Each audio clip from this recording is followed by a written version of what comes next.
evening, I'm Sonia Kalaiselvam and this is KiniNews. Education Minister Fadhlina Sidek said SPM candidates who were affected by the floods were successfully relocated yesterday. She added that none of the SPM candidates were left out from sitting for the exam today. Education Minister Fadhlina Sidek said the first day of the oral test for the SPM went smoothly nationwide today. According to Bernama, she said that no SPM candidates, including those in flood-affected states, were left out from sitting for the examination. Fadhlina said the ministry successfully completed the large-scale relocation of SPM candidates in collaboration with the security agencies yesterday.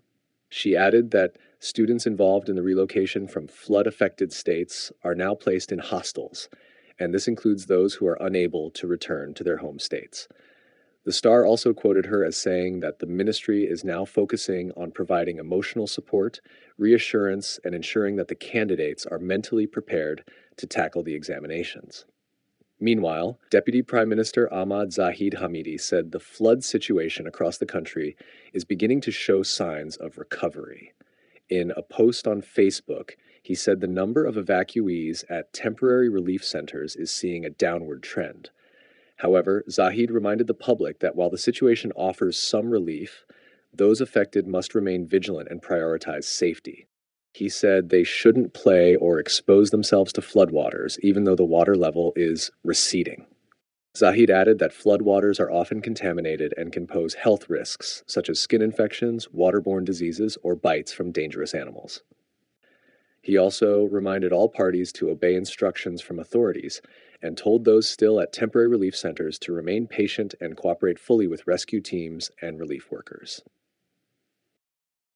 Still on the topic, PAS wants the government to postpone the SPM exams. The party's women's wing said relocating the students is flawed. The PAS Women Wing has urged the government to postpone the SPM examinations, as many students have been affected by floods. The Wing's information chief, Dr. Najihatu Salaha Ahmad, said the Education Ministry's solution of relocating SPM students to government facilities where they can continue to prepare for and undertake the exams is flawed. In a statement last night, she said the government can prepare facilities and equipment, but they can't help with the mental preparation of exam candidates whose homes and families are affected by floods. The SPM examinations begin today and will last until December 6th. Previously, Education Minister Fadhlina Sidek had said that the exams will continue as usual, even in flood-hit states. According to the National Disaster Management Agency, 9 states are experiencing floods as of this morning. More than 137,000 people remain displaced, and 6 people have been killed so far as of 9:30 a.m. Meanwhile, an UMNO veteran has hid out at the Terengganu MB for joining a Bersatu event instead of Zahid Hamidi when he visited the state to check on the flood situation there. An UMNO veteran has hid out at Terengganu Menteri Besar Ahmad Samsuri Mokhtar. This was for not joining Deputy Prime Minister Ahmad Zahid Hamidi yesterday to oversee the flood situation in the state. UMNO Veterans Club Secretary Mustafa Yaqub, in a statement, described Samsuri's decision to attend the Bersatu Annual General Assembly in Selangor as a sign of disrespect. In a statement, he said Samsuri cannot tell the difference between a Deputy Prime Minister's official visit and an invitation from a political party. He claimed that Samsuri is prioritizing his political allies over his people, suffering from the floods. Mustafa argued that while Zahid did not need to be welcomed as a guest and treated with nasi dagang during his visit, the UMNO presidents still deserve to be met by the state's Menteri Besar, despite being from a different party. He said Zahid, who is also the Rural and Regional Development Minister, had to sort out his schedule to make it to Terengganu after visiting Kelantan yesterday. He added that the difference is that Zahid had prioritized the people of Terengganu. Meanwhile, Zahid, who also chairs the National Disaster Management Committee, was accompanied by Kelantan Menteri Besar Muhammad Nasruddin Daud on his visit to the state. Lim Lip Eng has questioned Muhyiddin over his proposal to establish an umbrella body for Bumiputra NGOs. Let's take a look at what he said. Kepong MP Lim Lip Eng has responded to Bersatu President Muhyiddin Yassin's proposal to establish an umbrella body similar to the United Chinese School Committee Association, but for Bumiputra NGOs. In a statement today, he said Muhyiddin's proposal reflects a misunderstanding of both Dongzong and the current system. He said Dongzong exists to safeguard the right of Malaysian Chinese to learn their mother tongue in schools, and it does not address economic, social, or religious issues, as Muhyiddin seems to imply. He pointed out that Bumiputra rights are already supported by various government policies and institutions, such as MARA, a government agency established to facilitate Bumiputra education, business, and entrepreneurship. He said as a former prime minister, Muhyiddin had the authority and opportunity to enhance MARA's effectiveness and questioned if he took any steps to make it work better.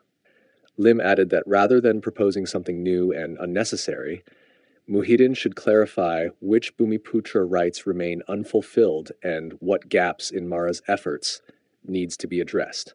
He said these are the types of questions Muhyiddin should have raised in Parliament and worked on while in office. He stressed that proposing vague new initiatives without tackling existing issues is unhelpful and detracts from real solutions. Muhyiddin had made the proposal during the recent Bersatu annual general meeting. He had said that the establishment of such a body would ensure a clearer leadership structure in efforts to champion the interests of the Malay Bumiputra community. Zahid has revealed that Shahidan Kassim was one of the PN lawmakers who approached him about leaving the government. However, he did not reveal who the others were. BN chairperson Ahmad Zahid Hamidi has revealed that Arau MP Shahidan Kassim was among Perikatan Nasional lawmakers who had met him to broach the subject of BN leaving the unity government. However, Zahid said that Shahidan was not the only PN MP to do so, but their names will remain a secret except to Prime Minister Anwar Ibrahim. In a press conference yesterday, he said, "A secret, if shared publicly, is no longer a secret. Therefore, he will discuss this matter with specific leaders only." He added that he had also informed the Prime Minister in detail so that they remain vigilant and to ensure that the same mistake does not happen twice. On Monday, Zahid claimed there was an attempt to woo BN into leaving the coalition government in exchange for the next Prime Minister to be chosen from the coalition. Following this, Bersatu Deputy President Hamzah Zainuddin divulged that a PN lawmaker had recently met Zahid to suggest that the party quit the government, but it was done between two old friends and with no mandate from PN leaders. Meanwhile, Shahidan had said that their offer to UMNO representatives to leave the government was not a secret, as it had been made openly, including during their political events. Muhyiddin said any decisions on PN's Prime Minister candidate will be made by component party leaders within the coalition, and PAS has a right to want a candidate from their party. This was in response to a question about PAS denying that he is PN's candidate. I think they have a right to say so, and I don't have a right to claim. Kita punya parti ini, kita hubungan baik, dan perkara seperti itu pasti akan dibincang. Dan nanti keputusan dibuat oleh pimpinan parti, bukan oleh saya. Ya, pasal walaupun saya chair, dia ada PAS, dia ada gerakan MIPP Bersatu. Nanti kita akan bincang apa yang kita fikirkan terbaik untuk Perikatan Nasional. Itu akan diputuskan. Still on Muhyiddin, the Bersatu President is mulling legal action against the MACC for freezing the party's accounts. 23 Januari ada lagi satu hearing.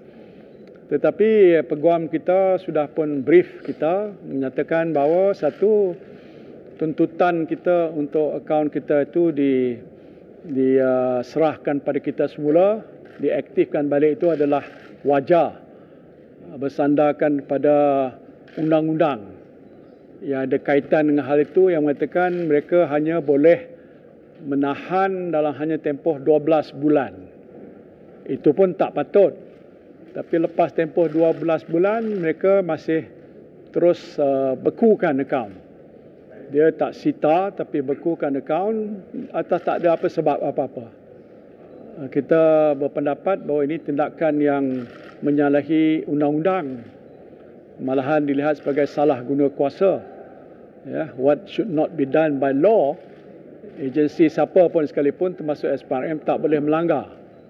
That is all from me today. For more stories, you can go to kinitv.com. You can also follow us on Instagram, Twitter, YouTube and Facebook for the latest news updates. I'm Soneka Selvam. Thanks for watching.